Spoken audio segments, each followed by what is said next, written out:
July 2nd, 1863. Second day of the Battle of Gettysburg.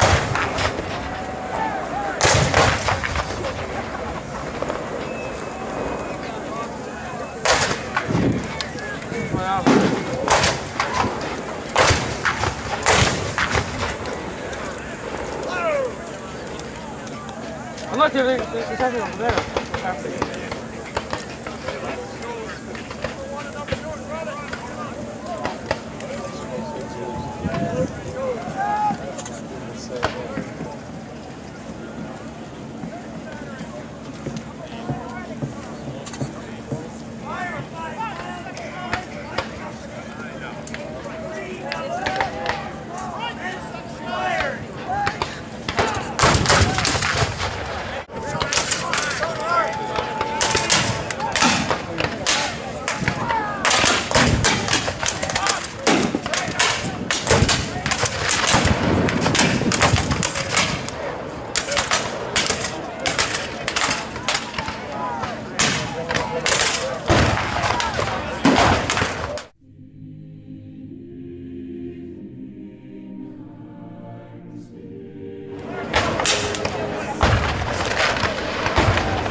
One of the things you definitely start to notice as the smoke of the battlefield begins to increase is the importance of those flags out there. Pretty much every flag you see pretty much represents a unit, or what we call a regiment. A group of men, generally from a single state, approximately 350 to 500 men each. Originally, when it was formed, at the beginning of the war, 2 years before, about 1,000 men. After 2 years of bloody fighting, on average, these men are down to about 350 to 500 men. Flags are always placed at the center of the unit's line, because in confusing, smoky conditions like this, you can always look to your flag for your direction. The flag moves forward, it's time to go forward. The flag begins to fall back, you want to start thinking about heading to the rear, or you're probably going to become a prisoner or worse. This is why the flag bearers is so critically essential. But it took an awful lot of courage to be a flag bearer, because obviously flag bearers are targets. The greatest honor, capturing an enemy flag, the greatest disgrace is to lose your regimental colors. Usually each regiment carried at least two colors in the center of the line, the national colors, the flag, and the state colors.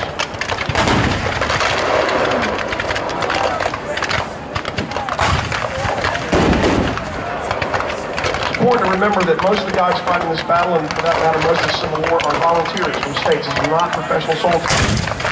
We do have professional soldiers who are involved in the fight. They're called U.S. regulars. At the beginning of the American Civil War, the entire United States, there were 16,000 men in the entire United States Army as professional soldiers.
I got to tell you, I've been to a lot of reenactments. I don't think I've ever seen a field look as realistic in terms of the amount of smoke in the field as what we're seeing right here.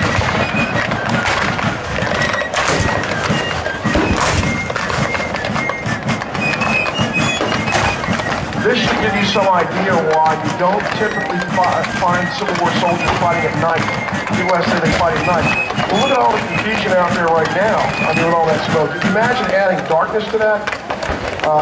Most of these guys, this kind of heat, marching all day, fighting all day, this kind of smoke, you add darkness to it, and it's just too much confusion. Most of these guys just pretty much collapse on their arms and do what we call sleeping on their arms.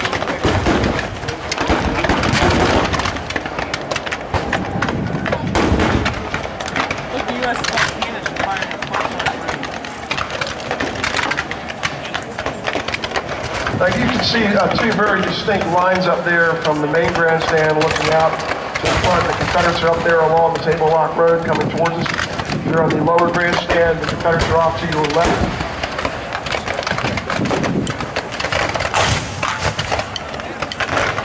We also have Confederates on the northern end of our battlefield. And this is very typical of the actual wheat field. Troops coming in from different divisions at different times.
Horsehair is not very pliable.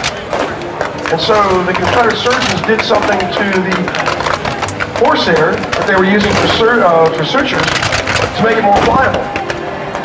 That is, for boiling it.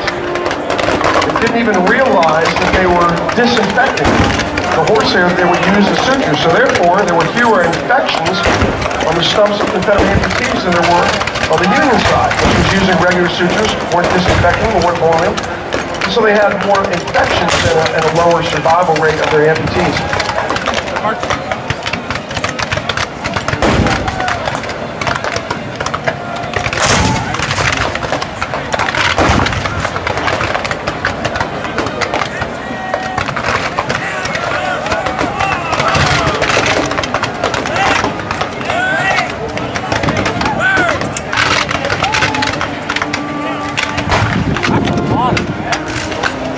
Your company commanders, your captains, your lieutenants were expected to be out there right on the line with the soldiers.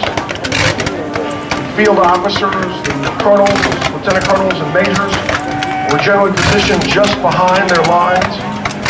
The generals, the brigadier generals, major generals, were Brigadier generals quite often were on the field exposed to fire. And sometimes during the American Civil War, you find a very high casualty rate among the brigade commanders. Division commanders,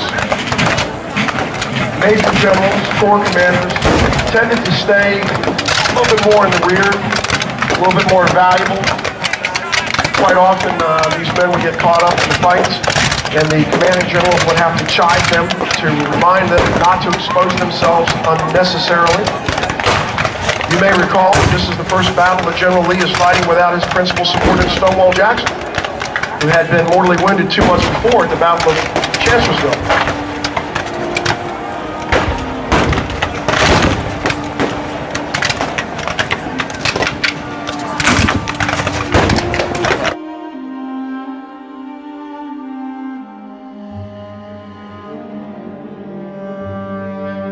Allegedly, the wheat in the wheat field grew up to a height of 6 feet, which at the beginning of the battle meant that many of these soldiers who only averaged maybe 5'7", 5'8" in height would actually be concealed by the wheat, but not for long. The intensity of the firing in and around the wheat field would soon cut the wheat down more closer to ground level when soldiers could be seen more easily. And yes, while they're doing all this, they are dressed generally in wool weather uniforms. Feels pretty good in the winter, not so good in this type of weather.